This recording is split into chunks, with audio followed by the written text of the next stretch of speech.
TV. I'm Tree, and today I'm going to show you how you can take a regular t-shirt and turn it into a dress.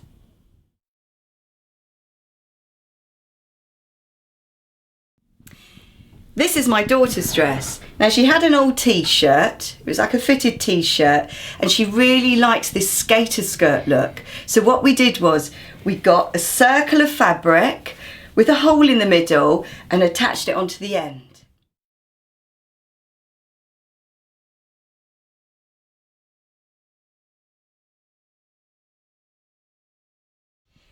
And this is mine, I love it. So this is the adult version. Shall I show you what goes on?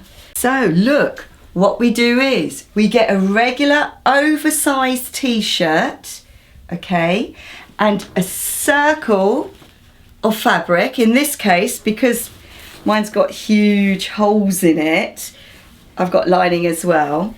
You get a huge circle of fabric, a hole in the middle, and then you just attach it onto the t-shirt, and I'm going to show you how. Let me just explain why we're in my son's bedroom. We've got the builders in and they're making so much, look, there you go, they're making so much noise. So the t-shirt that I'm going to use today is this t-shirt, this kind of asymmetric t-shirt. Some of you might recognise it from one of my other tutorials. And the skirt part is going to be made out of this perforated Airtex sort of sports fabric. The first thing that you need to do is you get your t-shirt, lay it out flat. Now, its biggest measurement, you measure it across the width. So today I've got a square of this perforated fabric and it's 112 centimetres square, which is 44 inches. So I've got that square. So all you do is this, you fold it over in half.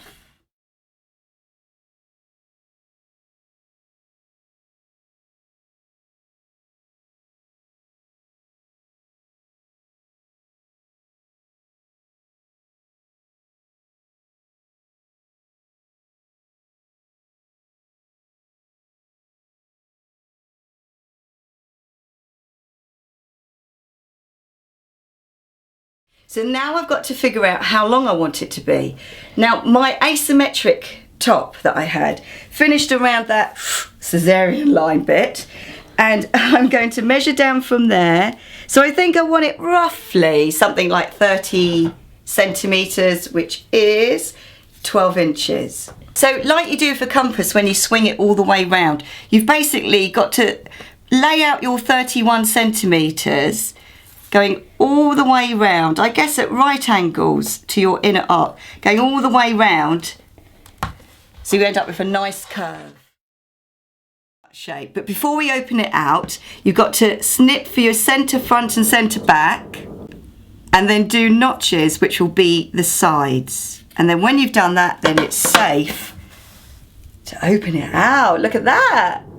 You need to decide how long you want your t-shirt. So what we have to do is we're going to create a kind of pleat like that gets pressed, and when we apply the skirt it goes here and then this bit gets folded back. So this is your opportunity to decide if you want it really short or as long as possible. I want mine as long as possible. So I'll show you on my daughter's one, okay? Look, can you see that little secret seam there? But we've kept their nice finished off edge. So this is what we've done. So this is her folded back bit.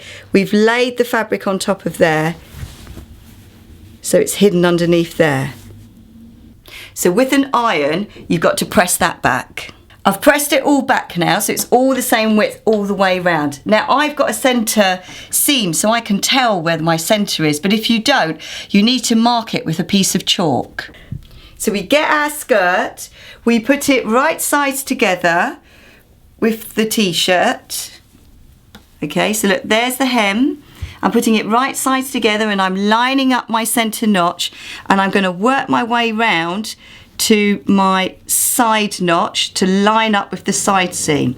Now when I do this, if you want to have a look, I'm going to use a zigzag stitch I'm starting in the centre. I'm lining up my centre notch on the skirt with the centre of the t-shirt.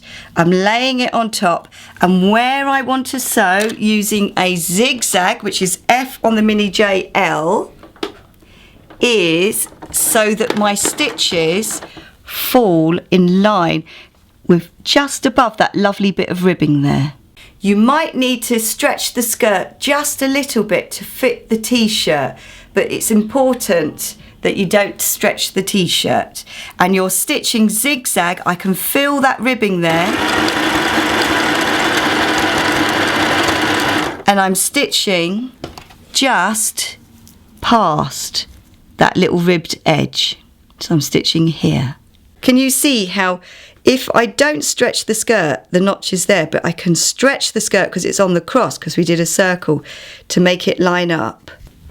So you should end up with something like this. So it's all zigzagged on, and then you really need to press it. It's important because where we've pulled it, see how it's gathered? When we press it, we just press it out flat. So I've got the dress right sides up as if I'm ironing it on the ironing board. Now, this is important. You press that seam away, and you want the ribbing or the edging to be coming down. And then you make your way around the bottom of the top, pressing it all into place. And then we're also going to stay stitch it later on. So it makes such a difference after you've pressed it. So this is what we've got so far. Pretty good, no? I love it.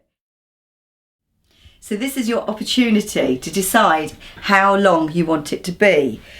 I think it's a little bit long on me. I do like it oversized, but I think it's a little bit too long. So I'm probably going to bring it up by about an inch. Now my hem could have been left with a raw edge, but I need to show you how to finish off a hem when it's on a circle, because it isn't straightforward, and you need some stuff called bias binding, which you can make yourself or you can buy from a haberdashery shop. So this is bias binding, and it comes ready folded in a pack. But do you know what? I haven't got any black bias binding, so I'm going to use something similar, which is called folded knitted edging, but the technique will be the same. The first thing that you need to do is to find where you're going to start. I'm going to start at the side.